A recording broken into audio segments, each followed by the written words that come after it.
guys, you're watching RKBTU especially for young innovative minds. So in this video we are going to discuss the design principles.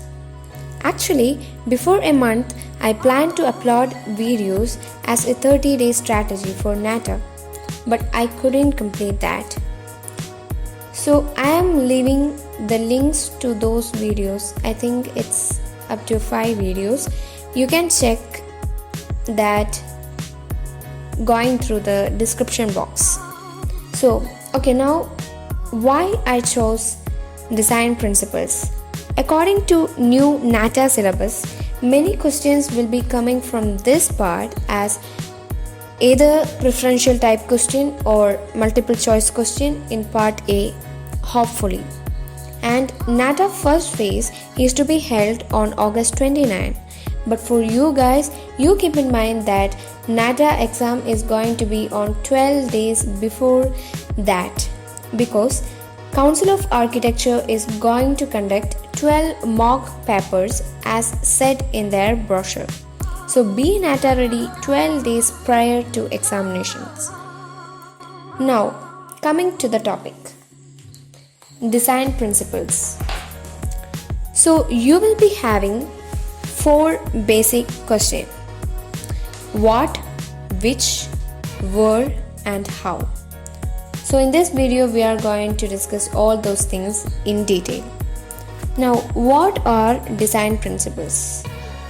They are the things which describe fundamental ideas about the practice of visual design. The best designers sometimes discard the principles of design.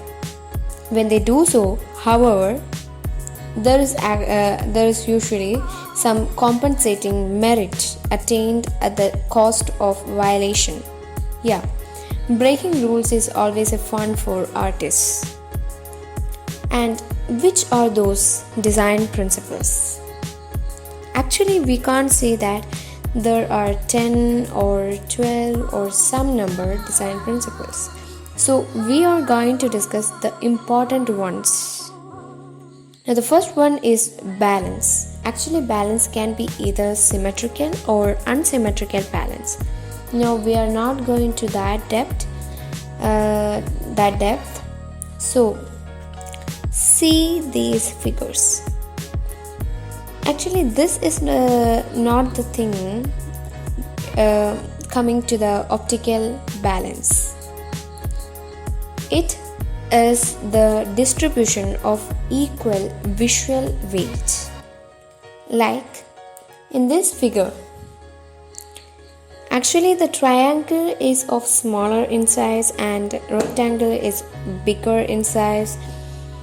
But actually there seems to be a balance because of the visual weight of that solid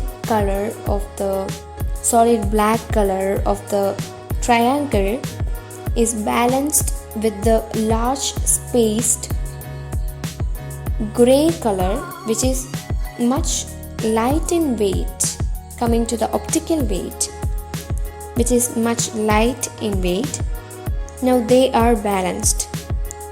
Okay, the plus point for triangle is its small size plus large optical weight of the dark color, and coming to rectangle, it has got a large size and a gray tone which is less optically weight. So they are balanced. And in this figure, actually the man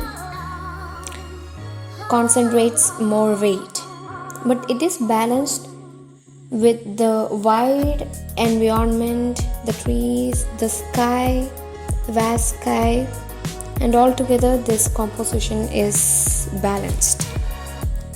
And the next thing is alignment. Alignment is some sort of arrangements which will make the whole thing look better. Like in this figure, actually the circle apart makes this design composition little bit ugly, but if it is like this, it is more pleasing. And also like this has got a different idea, different feeling, neither disjoining some objects from other like objects.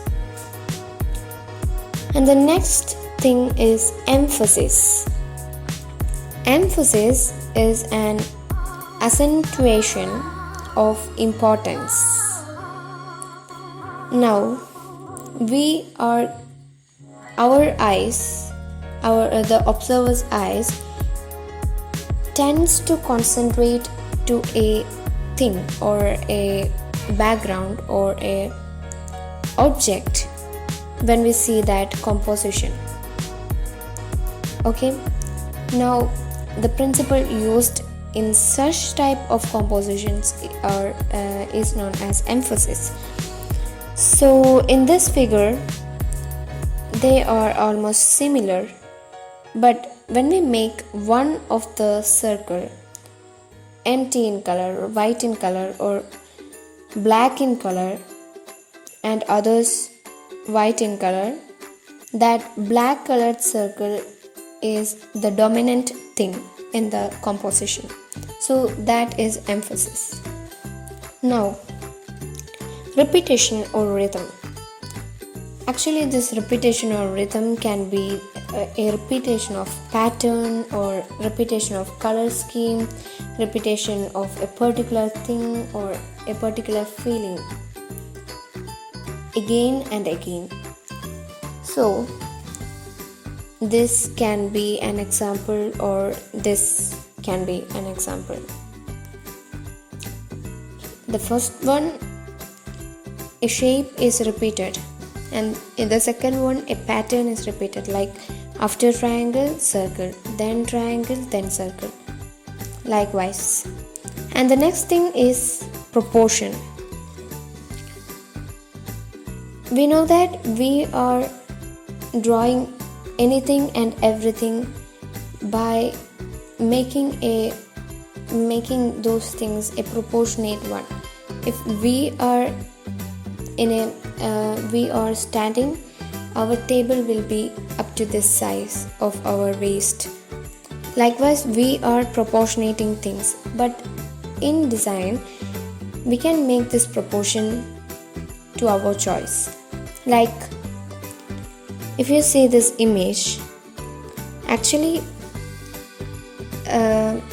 naturally a duck will be much smaller than our size, but in this composition a duck is much bigger than our size. So yeah, this makes us to concentrate on the duck, neither going to that man. And in this thing we are getting a proper understanding of the size of the things used in this composition. Actually, the mountains are much bigger than the tree, which is much bigger than the small house or hut. So that's the thing, proportion. And the next one is contrast. Planning a consistent and similar design is an important aspect of designers' work to make their focal point visible. Too much similarity is boring. You should have a balance between this similarity and contrast. So contrast is just opposite to similarity. Now this can be by various ways. Okay, according to space filled or empty, or near and far, and 2D and 3D, these all contrast each other. And in accordance with form, simple and complex, beauty and ugly, etc. Or in color, blue like white and black, light color and dark color, solid colors or shades, etc. Now movement is something which leads our eyes through a definite path, like this or this or this or this swirling staircase. And the last thing we want to discuss is unity. Unity means when all elements are in agreement, a design is considered unified. So actually we are using the methods to make a composition unity, like we will use perspective, that is sense of distance between the elements, or rhythm, similarity, etc. So these are the design principles in short. And where we use them, it's not a question. We use them to make the designs. Every artist may or may not use them, but actually if we use them, it makes so pleasing. Okay, and how we use them, it is our choice. What is our mood, what mood we want to fill in the whole composition, you can trust with any of these principles which will go with your mood or the mood you need to be filled in that composition. Okay, so these are the things in short with the design principles. So you should see in Chrome or any books which discuss about design, and you should criticize each and every painting if what design principle is used in here, or which design principle can be used to make this composition better or painting better or photograph better.